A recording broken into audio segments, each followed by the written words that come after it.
Hello दोस्तों, बहुत बहुत स्वागत है अपने यूट्यूब चैनल हिंदी साहित्य की पाठशाला में। आज मैं आपके लिए हिंदी साहित्य के महत्वपूर्ण प्रश्न लेके आई हूँ और ये PYQ क्वेश्चन है। आप सभी को पता है कि हमारी UGC नेट के परीक्षा में या और भी कोई परीक्षा ले लीजिए, जैसे TGT, PGT, NVS, KVS, GDS।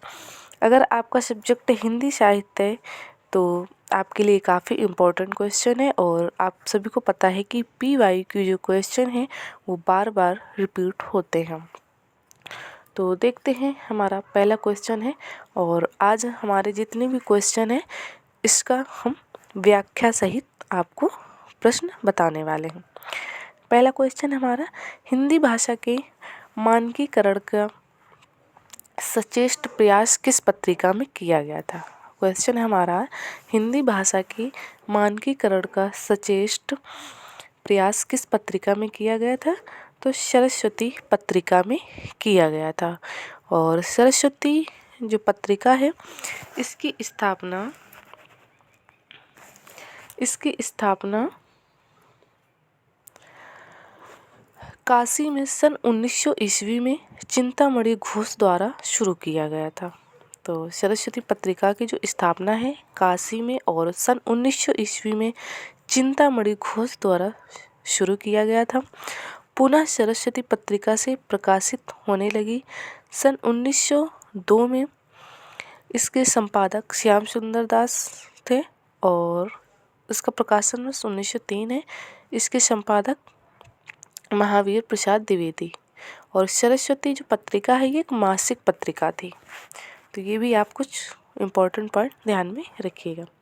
अगला क्वेश्चन हमारा, कल्पना पत्रिका का प्रकाशन किस नगर से होता है। कल्पना पत्रिका का प्रकाशन किस नगर से होता है। तो किस नगर से होता है कल्पना पत्रिका का प्रकाशन। हैदराबाद से होता है। कहाँ से होता है, हैदराबाद से।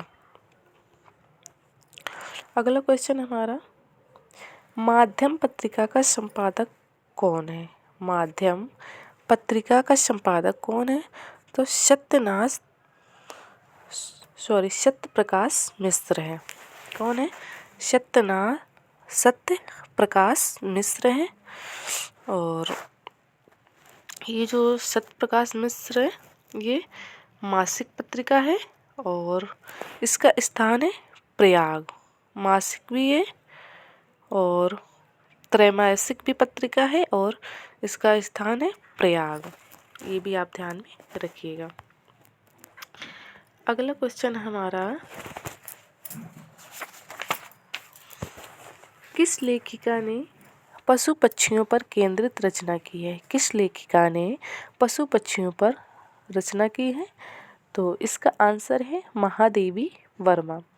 और महादेवी वर्मा जी को आधुनिक युग की मीरा भी कहा जाता है। छायावादी युग की प्रमुख महिला रचनाकार महादेवी वर्मा जी हैं।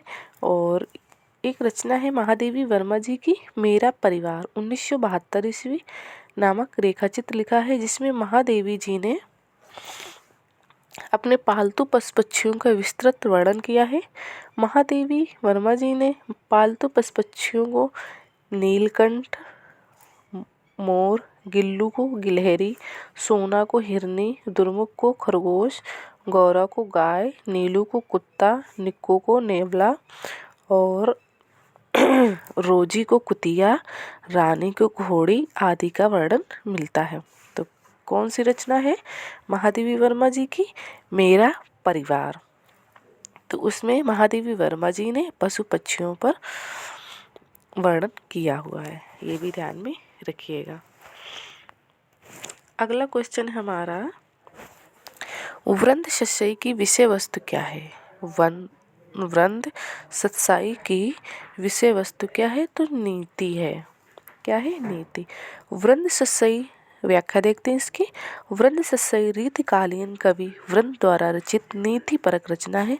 इसमें नीति के 700 दोहे मिलते हैं। कितने मिलते हैं, 700 दोहे मिलते हैं। अगला क्वेश्चन है, चित्राधार किसकी रचना है। चित्राधार किसकी रचना है? तो ये जयशंकर प्रसाद जी की रचना है। और मैंने जयशंकर प्रसाद जी की महत्वपूर्ण रचनाएं करवाई हुई हैं। अगर आपने क्लास नहीं देखी है तो आप देख सकते हैं। अगला क्वेश्चन है, भारतेंदु के अनुसार हिंदी नई चाल में कब ढली? वेरी इंपॉर्टेंट है, कई बार परीक्षा में पूछा गया है ये प्रश्न। तो इसका आंसर है 1873 में। क्वेश्चन क्या था हमारा कि भारतेंदु के अनुसार हिंदी नई चाल में कब ढली? तो 1873 में ढली। और ये क्वेश्चन आपको कहाँ मिलेगा? तो हिंदी साहित्य का इतिहास जो है आचार्य रामचंद्र शुक्ल जी की पुस्तक है, उसमें ये क्वेश्चन आपको देखने को मिलेगा। अगला क्वेश्चन है, राम कथा पर आधारित काव्य कौन सा है? राम कथा पर आधारित काव्य कौन सा है? अग्निलीक है। अग्निलीक। अगला क्वेश्चन हमारा, सेठ बांकेलाल किसकी रचना है? सेठ बांकेलाल किसकी रचना है? तो अमृतलाल की ये रचना है, सेठ बांकेलाल। अगला क्वेश्चन है हमारा, वारेन हेस्टिंग्स का साड़ कहानी की रचना किसने की है? वारेन हेस्टिंग्स का साड़ कहानी की रचना किसने की है? तो उदय प्रकाश ने की है। और ये जितने भी राइटर हैं, मैं इनकी अगले दिन इम्पोर्टेंट जो रचनाएं हैं वो लेकर आपके सामने प्रस्तुत करूँगी। तो ये हो गए हमारे PYQ क्वेश्चन। ये सभी प्रतियोगी परीक्षाओं के लिए काफ़ी इम्पोर्टेंट है। अगर आप हमारे चैनल पर पहली बार आए हैं तो चैनल को सब्सक्राइब, वीडियो को लाइक शेयर ज़रूर करें। मिलते हैं नए टॉपिक के साथ।